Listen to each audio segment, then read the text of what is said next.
Shalom saudara-saudara yang dikasihi Tuhan, kita bertemu lagi pada pagi ini, pada minggu yang kedua kita beribadah di rumah masing-masing, dimanapun kita berada, dimanapun kita beribadah, Tuhan tetap sama, Tuhan tetap bersama dan Tuhan tetap bekerja.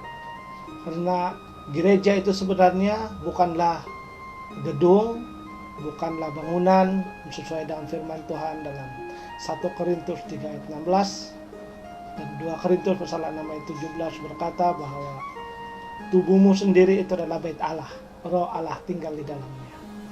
Maka kita orang percaya tidak perlu terlalu khawatir jikalau dalam keadaan terdesak seperti sekarang ini kita tidak dapat berkumpul di gereja ataupun di tempat ibadah kita, di mana selalunya orang-orang percaya berkumpul. Mari kita berdoa dan saya akan bawa di dalam doa. Mari kita berdoa.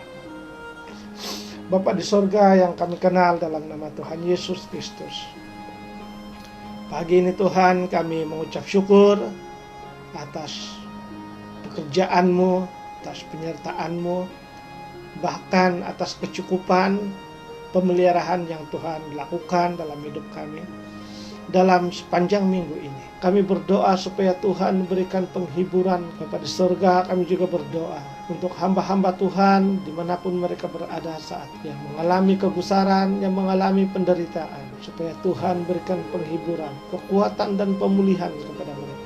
Terima kasih Tuhan, karena kami percaya Engkau mendengar doa kami. Terima kasih Bapa, inilah doa dalam nama Tuhan Yesus. Amin. Saudara dikasihi Tuhan, nah dalam sepanjang minggu ini saya membaca beberapa kitab yang berkaitan tentang doa dan tentang penglihatan-penglihatan yang tertulis dalam Alkitab. Salah satu contohnya adalah tentang Daniel. Mulai membaca daripada pasal pertama Daniel sehinggalah kepada habis. Kemudiannya saya melihat kepada Matius pasal 24 yang ada kaitannya, di mana dalam Matius 24 itu Yesus sedang berada di satu tempat di Bukit Zaitun, sedang istirahat. Kemudiannya murid-muridnya mendekati Yesus dan berkata, selepas Yesus mengajar tentang kedatangan anak manusia yang kedua kali, tentang tanda-tanda, tentang peristiwa-peristiwa yang menunjukkan bahwa akan adanya penghakiman. Yesus berkata bahwa semua itu terjadi apabila engkau melihat tanda-tanda seperti demikian.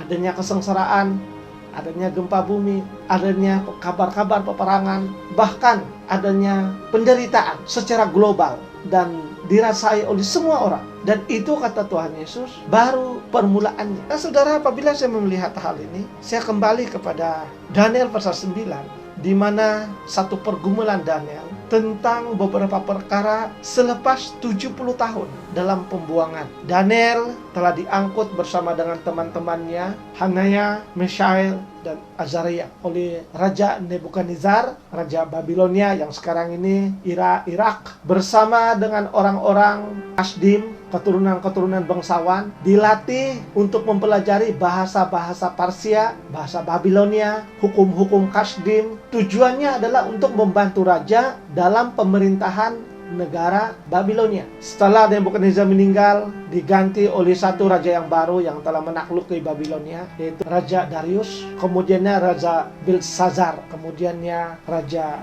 orang Quraisy. Ada 4 raja yang sempat Daniel berada. Nah, pada hari ini saudara, kita akan membaca dalam pemerintahan Raja Darius, anak Ahasweros dari keturunan Media, yang sekarang ini kita panggilnya sebagai Iran. Jadi Iran pernah memiliki raja, yaitu Raja Darius, di mana raja yang telah banyak menolong Daniel dan teman-temannya. Dan sampai saat ini Iran sangat berbangga dengan kebaikan mereka, di mana pernah menolong orang-orang Yahudi. Nah, kalau kita membaca dalam pembacaan firman Tuhan pada pagi ini, di Daniel pasal 9 ayat 1 hingga 19. Saya percaya jemaat semua sudah membaca ayat ini. Tema kita pada hari ini adalah doa bagi bangsa-bangsa. Saya sangat senang sekali apabila saya membaca susunan dan cara Daniel berdoa. Kerinduan hatinya itu sangat luar biasa sekali. Doa Daniel ini telah ditulis, telah diucapkan oleh Daniel sendiri selepas dia meneliti kebenaran firman Tuhan yang terselindung selama 70 tahun. Dan kebenaran itu telah dinyatakan oleh Allah sendiri kepadanya. Dengan penyelidikan firman Tuhan, Daniel kemudian yang mengungkapkan doa ini bagi bangsanya, khususnya bangsa Yahudi. Kita membaca pada ayat yang kedua. Pada tahun pertama kerajaannya, yaitu pemerintahan Darius, tahun pertama Raja Darius memerintah, Daniel memperhatikan dalam kumpulan kitab jumlah tahun yang menurut firman Tuhan kepada Nabi Yeremia akan berlaku atas timbunan puing Yerusalem, yakni 70 tahun. Dalam tahun yang ke-50 Daniel berada di pembuangan. Itu kita kira daripada tahun yang pertama, di mana dia telah dibawa Nebukadnezar ke Babilonia, dan selama tempo 40 tahun dia berada di dalam pemerintahan Nebukadnezar. Kemudiannya tahun yang pertama, artinya 41 tahun, Daniel telah menyelidiki semula firman Tuhan yang telah ditulis oleh Yeremia. Dia telah memperhatikan ada satu firman Tuhan yang sangat luar biasa, di mana pemulihan terjadi terhadap Yerusalem selepas 70 tahun pembuangan.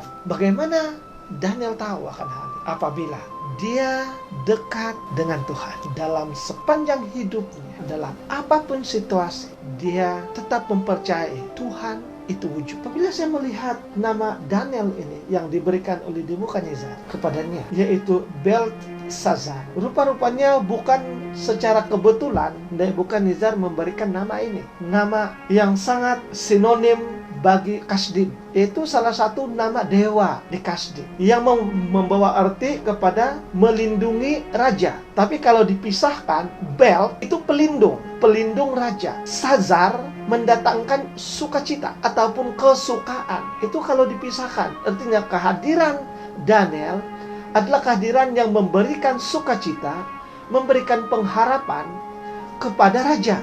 Dan melalui nama inilah kita dapat melihat tujuan Tuhan menghantar Daniel melalui Nebukadnezar ke Babilonia, yaitu Tuhan melalui Daniel menyatakan Tuhan tetap melindungi dimanapun mereka berada. Saat Daniel berada di tempat yang jauh di Yerusalem yang sudah dihancurkan oleh tentara Nebukadnezar, hatinya tetap terarah kepada Tuhan. Saat Nebukadnezar melakukan satu perintah melalui tipu hela para menteri-menteri Kasdim supaya melakukan satu hari penyembahan secara menyeluruh dengan patung emas yang dibina oleh Nebukadnezar, dengan arahan supaya semua orang harus menyembah patung itu pada satu masa. Apabila sangkakala ataupun seruling, trompet dan bunyi-bunyian di seluruh tanah Babilonia dibunyikan, semua rakyat harus sujud kepada patung emas. Sesiapa yang ingkar akan dibunuh. Disinilah kita dapat melihat fungsi Allah yang pertama, di mana Allah melindungi teman-teman Daniel di dalam pembakaran, yaitu Hanania, Mishael, dan Azaria. Mereka dibuang ke dalam perapian karena mereka tidak setuju untuk sujud kepada patung tersebut, dan Allah melindungi mereka. Saudara yang dikasihi Tuhan, apabila kita berada di satu tempat yang seperti ini, berada di tempat asing, ditekan dengan berbagai undang-undang, pasti ada sesuatu pemberontakan di dalam hati kita. Karena sifat menaluri manusia inginkan kebebasan. Tapi apa yang dilakukan oleh teman-teman Daniel ini, itu cukup memberikan kita kekuatan, cukup untuk memberikan kita confident bahwa Allah yang kita sembah ini Allah yang hidup, Allah yang mendatangkan perlindungan kepada orang-orang yang mengasihi Dia dan yang tunduk kepada Tuhan dan yang percaya dan beriman kepada Tuhan. Dalam perapian, Hanania, Mishael, dan Azaria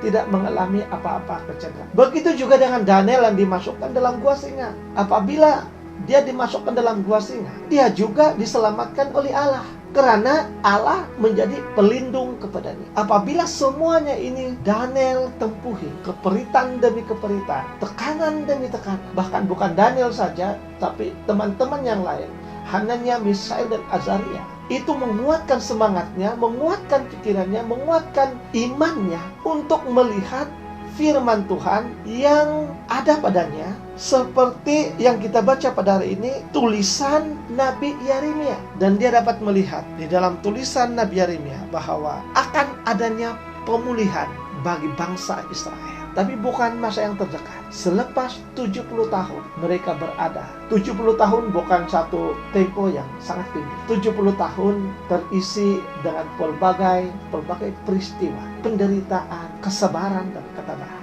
Tapi mereka yang berada di pembuangan selama 70 tahun tetap tabah setia dalam iman mereka kepada Tuhan. Karena mereka percaya bukan hanya berada di Yerusalem saja Allah bisa bekerja. Allah mampu bekerja.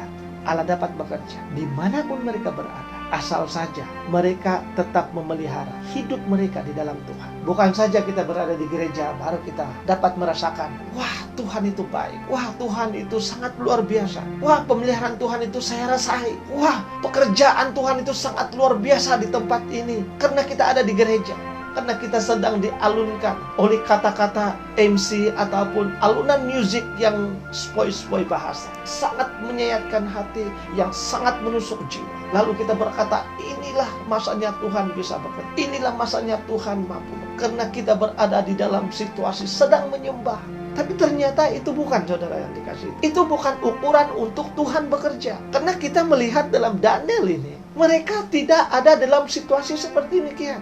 Mereka jauh daripada Yerusalem yang sememangnya diketahui bahwa itu adalah tempatnya Allah bersemayam. Tinggal puing-puing, tinggal reruntuhan yang sudah tidak punya bentuk. Tapi di dalam Daniel ini kita melihat Allah bekerja. Artinya Allah tidak tertakluk hanya pada satu tempat. Allah mampu bekerja dimanapun kita berada. Termasuk kita yang ada di dalam rumah saat ini. Kita berdoa, kita menyembah Tuhan. Karena ibadah kita, mezbah kita sebenarnya adalah di mana kita berada. Ya, ada tempat itu baik untuk kita berkumpul. Sebab itulah Rasul Paulus berkata, jangan jauhkan diri dari pertemuan ibadah seperti yang dibiasakan oleh orang lain. Artinya punya tempat.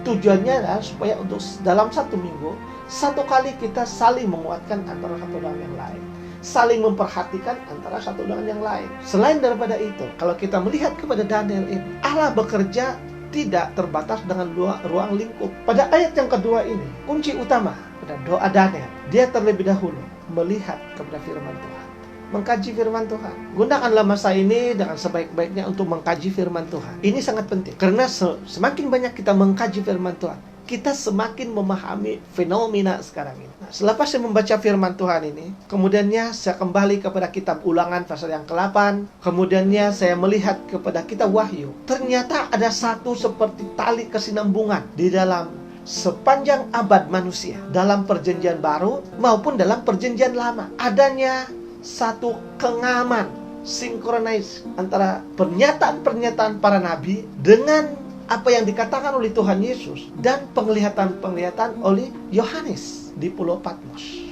Kemudiannya apabila saya melihat kepada siaran-siaran yang melibatkan National Geographic, Animal Planet, Discovery, kemudiannya saya melihat kepada historical yang berkaitan khususnya tentang fenomena dunia saat ini, adanya sesuatu kesamaan yang tanpa kita sadari sedang diperkatakan oleh mereka juga yang tidak percaya Tuhan, tapi sedang memperkatakan apa yang ada dalam Alkitab tanpa mereka sadari. Dunia binatang sekarang ini, menurut Animal Planet, dalam pengkajian seorang pengkaji itu mengatakan ada sesuatu yang sedang terjadi, pergolakan perubahan dalam dunia hewan, khususnya cara binatang ini berkomunikasi. Seolah-olah ada satunya ketakutan, ada sesuatunya bencana yang sedang menanti, bencana yang sangat tragedis, dan hewan ini sedang berubah dari segi emosinya dalam emosi ketakutan yang tidak dapat digambarkan, yang belum pernah terjadi sejak penelitian binatang ini dilakukan. Dan ada yang mengatakan bahwa ini kemungkinannya salah satu kenapa dinosaurus itu pupus, karena ada sesuatu yang terjadi. Saya katakan ya, semuanya dalam rencana Tuhan, tapi ini kajian mereka dalam Animal Planet. Kemudian dalam Discovery ada nama dia yang selalu mau melakukan satu discovery ini adalah Bear. Nama orang itu Bear.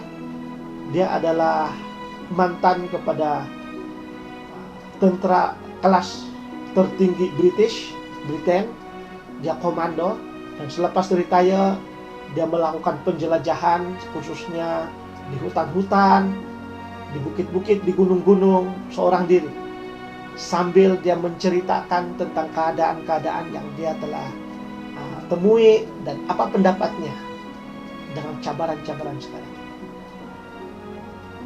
Pada semalam dia bersama dengan seorang pelakon Tamil yang sangat terkenal, yaitu Ranjaki, yang Yes Boss. Dia membawa pelakon ini untuk menjelajahi beberapa kawasan di India. Dan itu ditonton oleh seluruh rakyat India dalam Discovery Channel India. Sambil mereka memberikan semangat kepada Ranjaki untuk terus melakukan aksi-aksi, karena umur pelakon ini sudah 74 tahun. Dan apa yang mereka lakukan itu sangat mencabar bagi umur yang 74 tahun. Kesimpulan yang diambil akhir daripada penjelajahan mereka, dia berkata, ada sesuatu fenomena yang sedang terjadi dalam dunia kita tanpa kita sadari. Dahulunya dikatakan, tempat ini saya pernah datang beberapa puluh tahun yang lalu. Tempat ini subur, penuh dengan air. Sungai mengalirkan air dengan begitu jernih sekali. Pokok-pokok yang besar, binatang kelihatan. Tapi sekarang dia sepertinya seperti padang gurun. Sungai-sungai yang mengalir sudah tidak ada, sudah kering. Ada lopak di sana sini, tapi tidak boleh diminum airnya karena mempunyai racun. Binatang mati karena terminum air yang beracun. Apa yang telah mengubah situasi ini? Manusia. Keinginan manusia yang tidak dapat dikawal. Kerakusan manusia yang tidak dapat dikawal. Walaupun manusia sudah berada di satu tempat yang tertinggi, manusia tetap mau yang tertinggi. Dan inilah yang mengubah situasi saat ini. Manusia menganggap Tuhan itu hanya sebagai kepercayaan dongeng. Dalam National Geographic ada seorang penginterview yang menjelajah di tempat di sana sini, Dr. Shan. Dia senantiasa bertanya kepada mereka yang berada di mana-mana tempat di mana dia pergi. Do you believe God? Apakah Anda percaya wujudnya Allah? Dan ramai yang anak muda yang berkata, ini hanya mitos. Tidak ada. Ini hanya kepercayaan nenek-nenek kami dahulu. Dan ada yang berkata, ya saya percaya. Tapi perlukan bukti. Kemudiannya apabila dia berada di satu tempat, dia bertanya, apakah Anda percaya adanya Tuhan? Lalu anak muda itu berkata, Tuhan itu baik. Kenapa adanya kelaparan? Kenapa adanya penyakit? Ternyata dia tidak ada. Wah. Dan Dr. Shen berkata, dari kesimpulan yang terakhir, manusia sudah mulai kehilangan kepercayaan terhadap Allah. Karena penderitaan demi penderitaan, fenomena demi fenomena yang sedang berada di hadapan mata kita sekarang ini.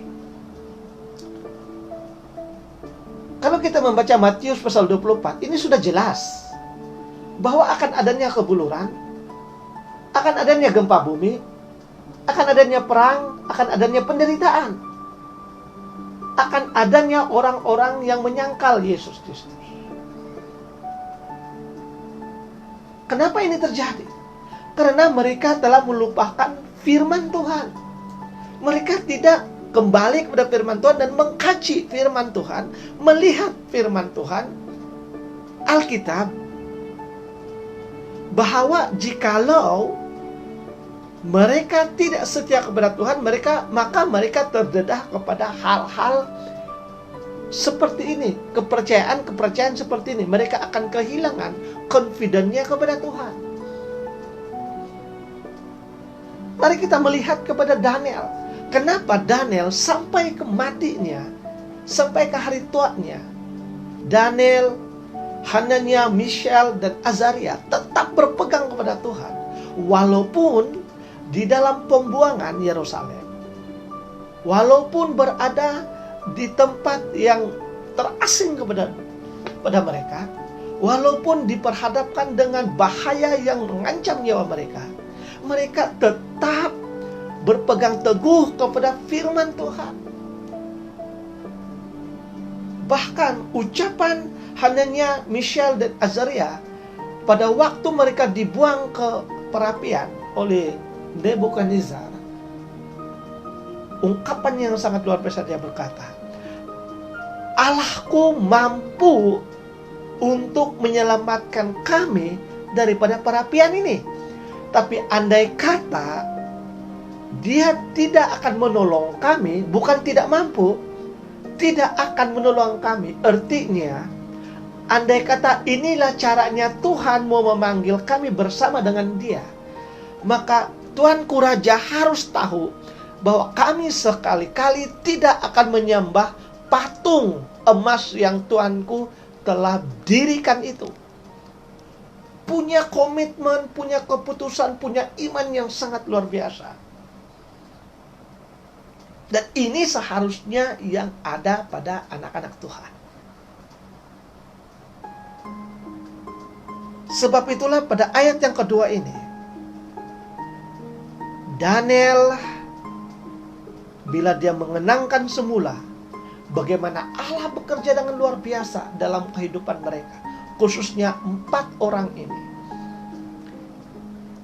dia percaya ada maksud Tuhan untuk hal itu.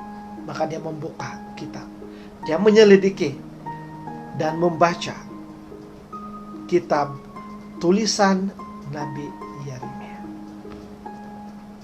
Saudara yang dikasihi Tuhan, kita melihat bagaimana hasil daripada penelitian Daniel tersebut. Mari kita melihat pada ayat yang keempat. Pada ayat yang keempat, Daniel menyatakan isi hatinya. Maka aku memohon kepada Tuhan.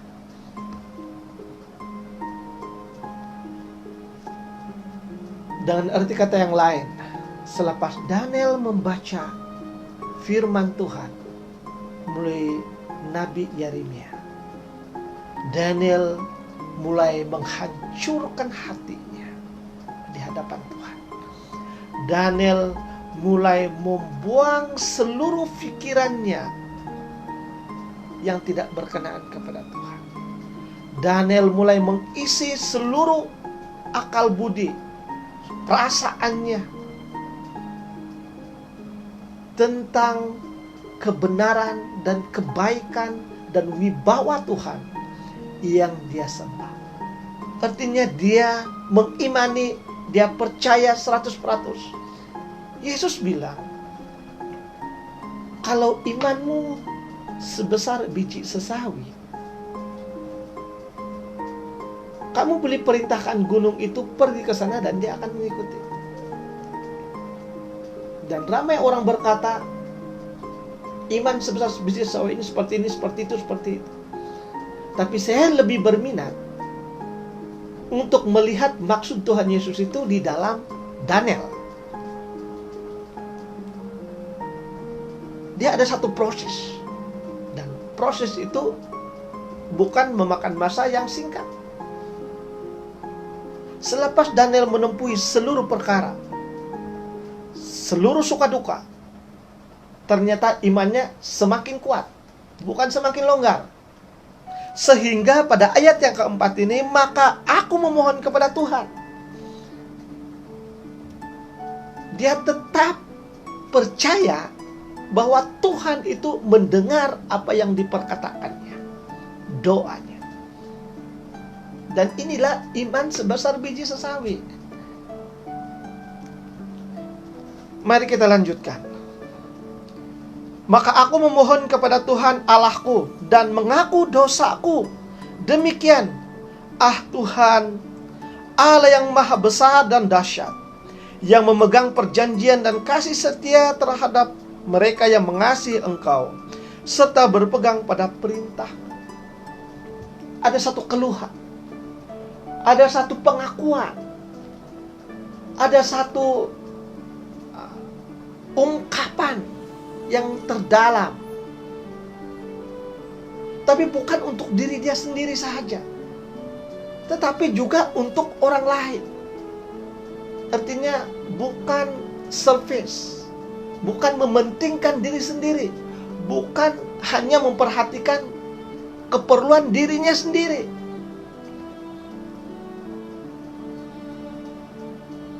Mengapa Allah mendengar doa Daniel?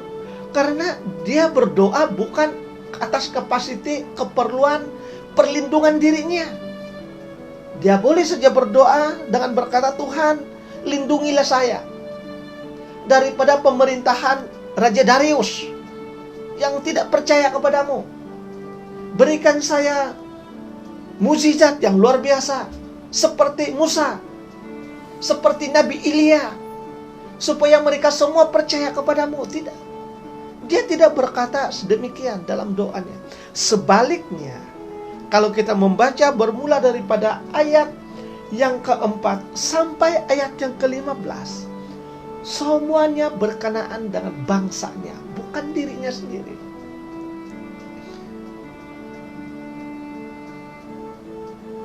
Dia memohon supaya Tuhan mengampuni bangsanya. Dia menyebut tentang kesalahan-kesalahan, tentang murtad yang telah dilakukan oleh bangsanya. Walaupun apa yang dilakukan oleh bangsanya itu sudah ratusan tahun sebelumnya. Bahkan di padang gurun pun tetap disentuh oleh Daud, oleh Daniel. Bahkan kesalahan-kesalahan Raja Daud, kesalahan-kesalahan Raja Saul, kesalahan-kesalahan Salomo, kesalahan-kesalahan Yoyakim juga disebut oleh Daniel. Itu beberapa ratusan tahun, tapi tetap disebut oleh Daniel. Itu tandanya keremukan hati di hadapan Tuhan, kerendahan hati, pengakuan secara jujur di hadapan Tuhan. Doa untuk bangsa-bangsa, doa bagi bangsa-bangsa adalah doa yang terhasil dari hati yang remuk kepada Tuhan. Pernahkah engkau berdoa sedemikian? Khususnya kepada bangsamu, khususnya kepada negaramu. Kau menangis bagi bangsamu dan negaramu, ataupun kau menangis karena kekuranganmu, karena ketidakcukupanmu, dan kau meminta Tuhan supaya mencukupi dirimu. Tuhan akan mencukupi. Tapi apakah benar sedemikianlah kehendak Tuhan tentang doamu? Memang janji Tuhan berkata bahwa engkau adalah biji mataku, dan siapa yang mengganggu engkau, aku akan bertindak. Engkau tidak akan bercukupi, engkau tidak akan berkekurangan. Jangan khawatir, kata Tuhan. Lihatlah burung-burung di udara yang tidak akan menuai, tidak akan menabur, dan tidak ada lombong untuk tempat menyimpan makanan. Tapi mereka juga diberikan makanan oleh Tuhan.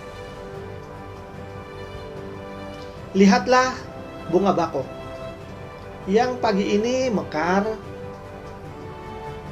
kemudian apabila matahari terbit dia akan layu, kering. Tetapi kata Yesus, dalam seluruh kemegahan Salomo pun tidak dapat setanding pakaian keindahan bunga bakung tersebut. Kita mengerti bahwa bunga bakung itu sederhana. Dia ada di Tasik, dia akan Tidak dipandang orang pun sebenarnya.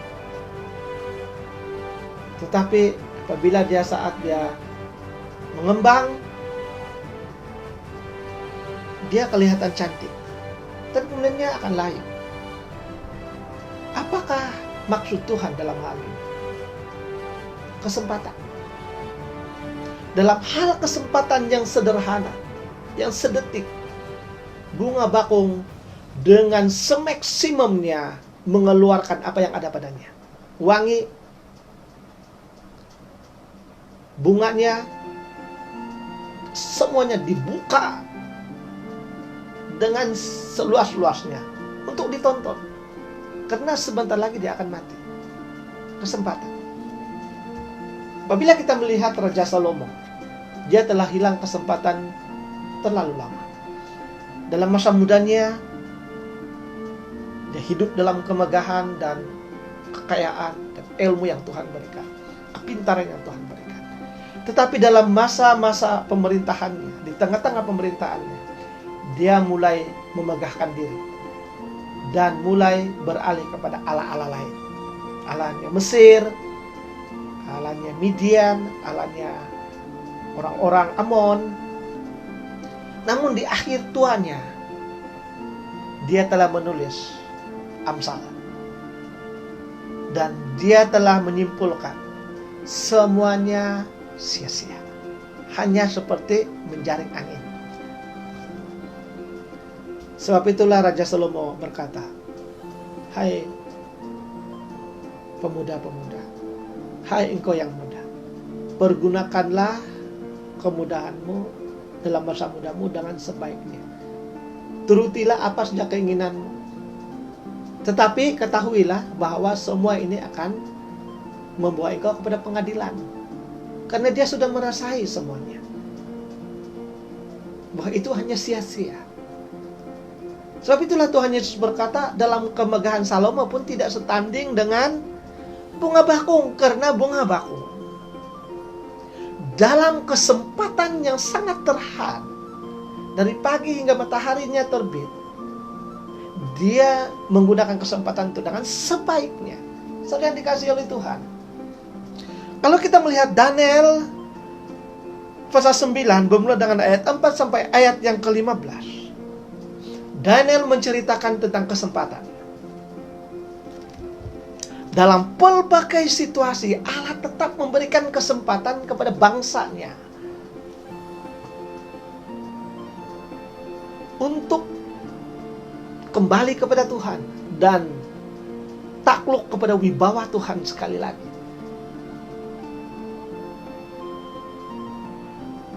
Ada satu ketika orang-orang Israel tunduk kepada wibawa Tuhan.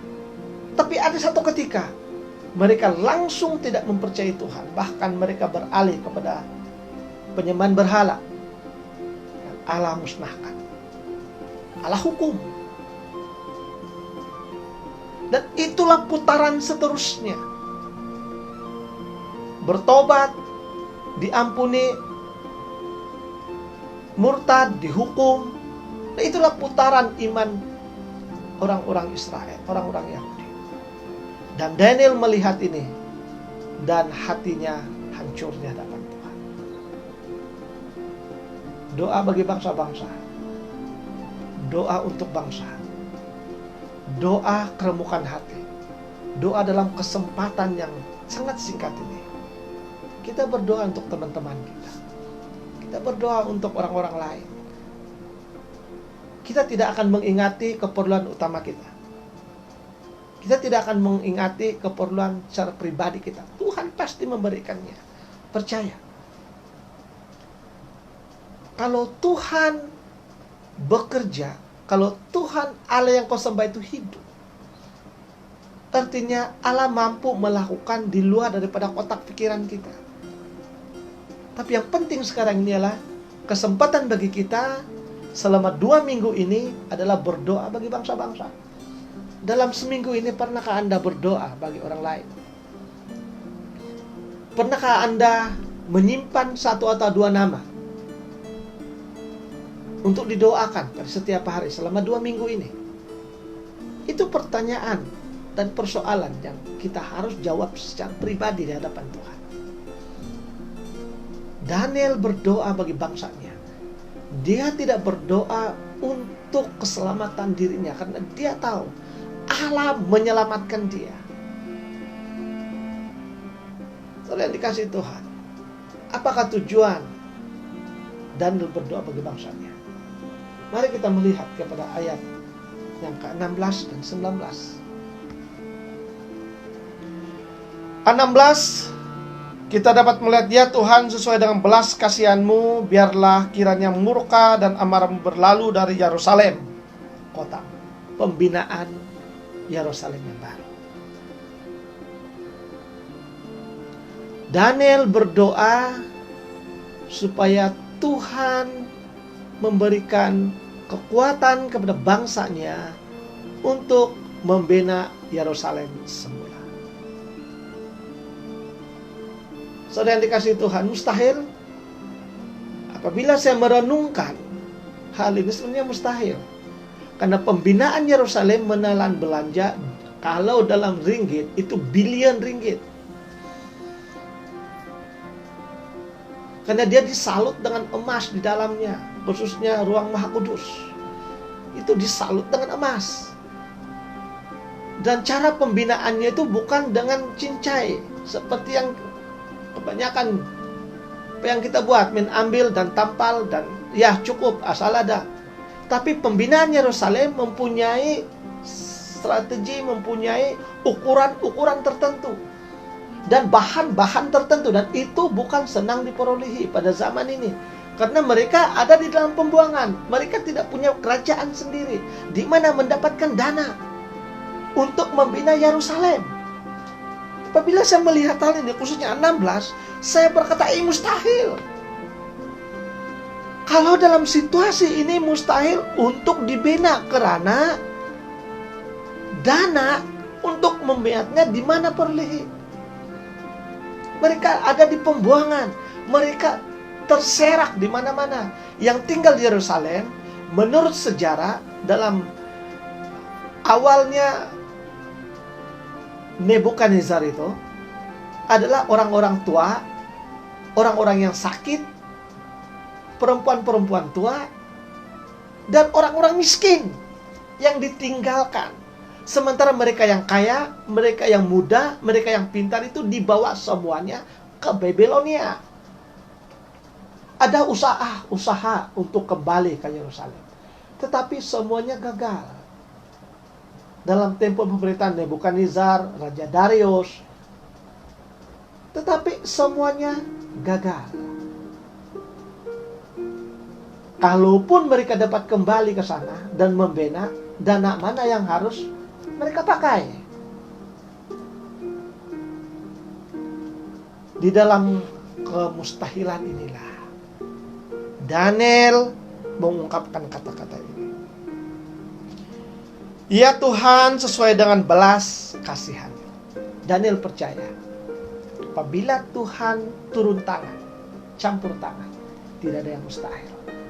Bagi manusia mustahil, bagi Allah tidak ada yang mustahil. Apabila engkau berdoa bagi bangsa-bangsa, engkau berdoa bagi teman-temanmu, engkau mungkin tidak dapat melihat dalam sehari dua, tetapi engkau akan melihat Allah mulai turun tangan di dalam doa. Daniel terus berdoa, terus menyatakan doanya dengan imannya, sampai kepada Raja Kasdim. Dia tetap berdoa bagi Yerusalem baru. Saudara yang dikasihi oleh Tuhan, kita telah diajar oleh Tuhan Yesus tentang doa Bapa. Pada waktu dia sedang berdoa dalam sekitar jam 11 pagi, itu doa biasa bagi orang Israel, doa yang kedua selepas subuh, dan kemudiannya pada petang dalam jam 3 begitu, mereka akan berdoa lagi. Selepas dia berdoa dengan berkumit-kamit, lalu murid-muridnya datang kepada Yesus. Mereka berkata, Guru, ajarlah kami berdoa sebagaimana Yohanes mengajar murid-muridnya berdoa. Nah, kita tidak tahu bagaimana Yohanes berdoa. Apa doa yang diajar oleh Yohanes kepada murid-muridnya. Tapi kita boleh menganggap doa Yohanes itu lebih kurang seperti yang Yesus ajarkan. Karena murid-muridnya berkata seperti doa yang diajar oleh Yohanes kepada murid-muridnya. Lalu Yesus mulai mengungkapkan, Bapa kami dalam kerajaan surga, dikuduskanlah namamu, datanglah kerajaanmu, jadilah kehendakmu di bumi seperti dalam surga. Yerusalem baru, kerajaan baru. Dan ini yang Daniel impikan.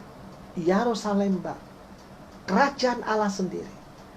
Artinya saudara, kalau kita menyelidiki doa Daniel ini, sebenarnya selepas daripada melihat kepada tulisan Nabi Yeremia, dia mengerti bahwa akan wujudnya suatu kerajaan yang tidak dapat dipadam, tidak dapat dikalahkan sampai bila-bila.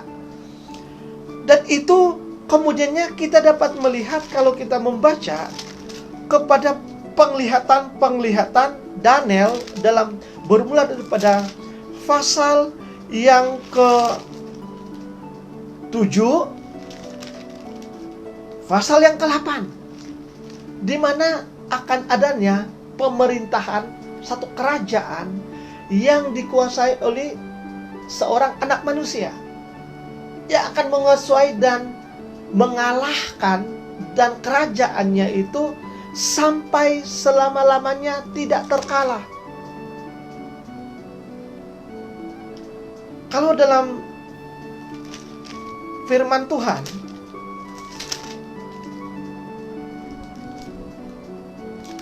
kalau kita membaca dalam Daniel pasal yang ke-7 ayat yang ke-18 yang terakhir, Daniel pasal 7 ayat yang ke-18 terakhir, pemerintahan itu sampai selama-lamanya, bahkan kekal selama-lamanya.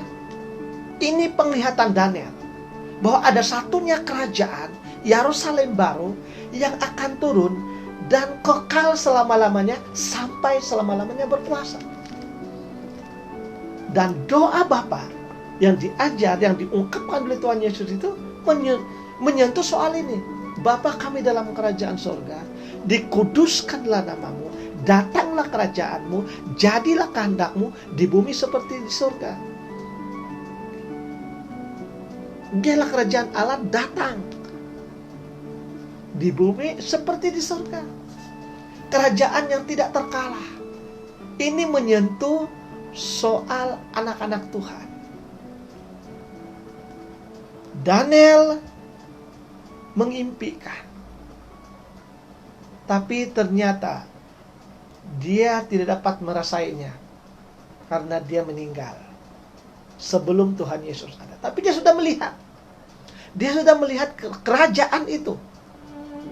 Itu membuktikan saudara bahwa Allah kita ini Allah yang hidup. Seperti pada minggu lepas saya katakan, semesta langit itu adalah kerajaan Allah. Allah mempunyai kerajaan. Kerajaannya itu adalah sorga, kerajaan Allah. Dan apa yang diperhatikan oleh Daniel dalam penglihatannya dan diungkapkan dalam doanya, itu berkenaan tentang Yerusalem yang baru, kerajaan Allah, seperti yang diajar dalam doa oleh Tuhan Yesus. Kita beriman bahwa kita adalah anak-anak Allah. Kita bukan lagi dimiliki oleh dunia ini, tapi kita adalah waris kerajaan Allah. Kita sudah berada dalam Yerusalem baru. Cuma kita belum lagi berada di dalam secara sebenarnya. Ready in but not yet.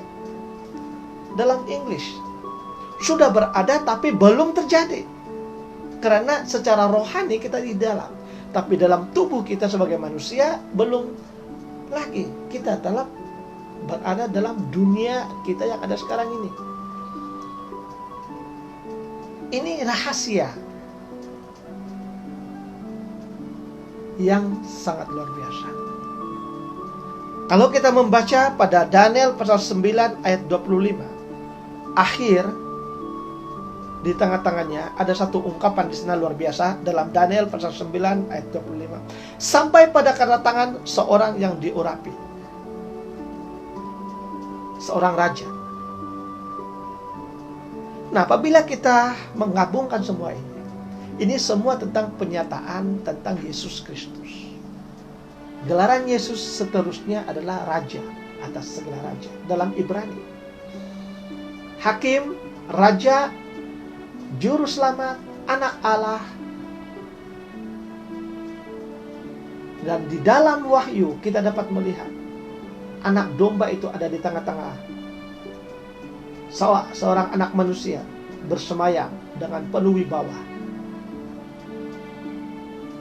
Dan kedatangan anak manusia itu seperti kata Tuhan Yesus juga. Dan malaikat juga pada waktu Yesus terangkat ke surga, seperti mana yang engkau lihat dia kembali ke surga, demikian juga anak manusia akan datang. Malaikat sudah memberitahu bagaimana Allah datang dari surga turun ke bawah dan diperhatikan oleh manusia. Wibawahnya luar biasa. Saudara yang dikasihi Tuhan,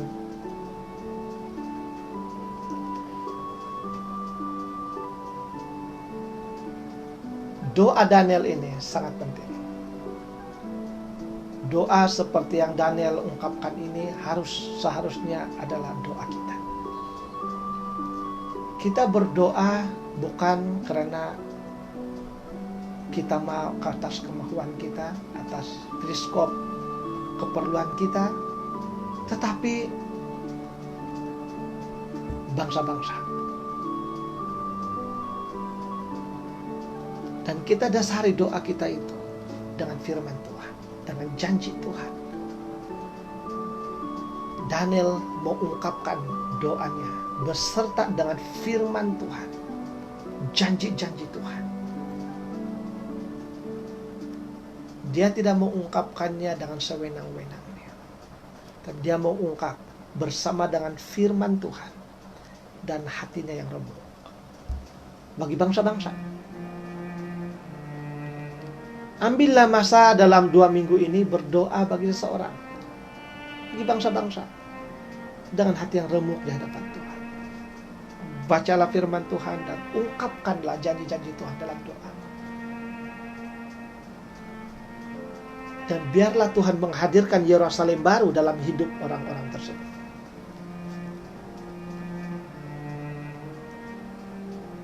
Sejak saya mengenal Tuhan pada tahun 1985, saya tidak henti-henti berdoa bagi bangsa saya, di suku saya. Saya terus berdoa supaya akan wujudnya seorang pemimpin yang takut akan Tuhan, pemimpin yang benar-benar berhati seorang pemimpin, berjiwa seorang pemimpin. Saya juga terus berdoa supaya suku saya akan adanya peguam, akan adanya dokter, akan adanya profesional, dan itu sudah mulai kelihatan sekarang. Ramai suku-suku saya yang sudah jadi cikgu, nurse, ada yang dokter, ada yang bergelar IR, insinyur.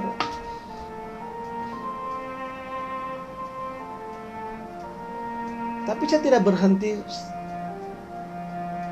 berdoa untuk mereka, untuk bangsa ini. Saya tetap berdoa, dan doa ini tidak akan putus-putus. Saya tetap mengklaimkan janji Tuhan bahwa Tuhan mampu melakukan di saat manusia berkata ini mustahil. Bagaimana dengan Anda? Berdoalah untuk bangsa Anda, bangsa Murut, bangsa Iban, Kayan, Lumbawa, bangsa apapun, bangsa Rungus, bangsa Dusun, bangsa Tembenuo, bangsa Brunei, bangsa Iranun, Bajau, apa saja. Berdoalah untuk mereka. Berdoalah sehingga ke nafasmu yang terakhir. Dan pasti engkau akan melihat Yerusalem baru. Kalaupun engkau tidak akan melihat dalam hidupmu, tetap engkau akan melihatnya di kemudian hari. Bangsa yang kau doakan itu bersama-sama denganmu di Yerusalem baru, di kerajaan Allah. Berdoa, bukan berdoa untuk diri kita sendiri dan melupakan orang lain di sekeliling. Utamakanlah menurut doa bagi bangsa-bangsa, doa Daniel, dia mengutamakan orang lain. Tuhan bekerja, Tuhan memenuhi keperluan. Bahkan Tuhan menjaga Daniel. Bahkan Tuhan mengangkat Daniel nomor 2 daripada raja. Dia penguasa. Tuhan mengangkat. Tuhan memberikan wibawa. Tuhan memberikan hikmah. Bukan saja kepada Daniel, tapi kepada teman-temannya Hanania, Mishael, dan Azaria. Saudara yang dikasihi Tuhan, saya percaya dalam ibadah kita pada pagi ini, dalam khotbah ini, dalam Daniel pasal 9 ayat 1 hingga 19, dengan tema doa bagi bangsa-bangsa, kita dapat mengerti, kita dapat sesuatu dari firman Tuhan ini, bahwa betapa pentingnya kita berdoa bagi orang lain, betapa pentingnya kita meletakkan hati kepada bangsa-bangsa lain. Dengan keremukan hati dan bersama dengan penyelidikan firman Tuhan, kepatuhan terhadap firman Tuhan. Jangan digoncangkan oleh kabar-kabar, tapi ambil iktibar kabar-kabar itu untuk lebih menguatkan lagi semangat kita, menguatkan iman kita lagi di dalam Tuhan, dan lebih-lebih lagi untuk melihat kebenaran firman Tuhan. Jangan panik dalam keadaan sekarang ini, tetap tenang dan stay at home. Jagalah kesehatan, jagalah kebersihan, dan kita percaya ada waktunya nanti kita akan bersama-sama semula beribadah bersama-sama di gereja. Sekian saja ibadah doa kita pada pagi ini, ibadah firman Tuhan. Kita ambil masa seketika berdoa. Dan jangan lupa hari ini hari Ahad, kita tetap memberikan persembahan persepuluhan. Jangan lupa tanggung jawab kita sebagai orang percaya. Bawalah seluruh persembahan dan persepuluhanmu kepada Tuhan. Dan kata firman Tuhan, engkau tidak akan kekurangan. Hubungi bendahari kita dan transferlah persembahan persepuluhan Anda dengan penuh sukacita, karena Tuhan memberkati Anda. Sekian, Tuhan memberkati, dan bertemu lagi pada ibadah yang akan datang. Mari kita berdoa. Bapa di sorga, dalam nama Tuhan Yesus, kami mengucap syukur Tuhan atas kebaikan-Mu, pimpinan-Mu, bahkan penyertaan-Mu, bahkan kuasa dan wibawa-Mu yang tidak terhingga. Kami mengaku Tuhan bahwa kami terbatas adanya, tapi Engkau tidak terbatas. Engkau Allah yang berwibawa, Engkau Allah yang hidup, Engkau Allah yang kudus. Kami berdoa kepada setiap anak-anak Tuhan yang ada di serata tempat, supaya Tuhan menguatkan mereka. Kami berdoa untuk bangsa-bangsa. Tuhan bekerjalah dengan cara Tuhan sendiri. Biarlah Roh Kudus memberikan ketenangan kepada mereka. Terima kasih Bapa, berkati mereka yang mendengar. Dalam nama Tuhan Yesus kami sudah berdoa. Amin. Bertemu lagi di ibadah yang akan datang. Tuhan memberkati.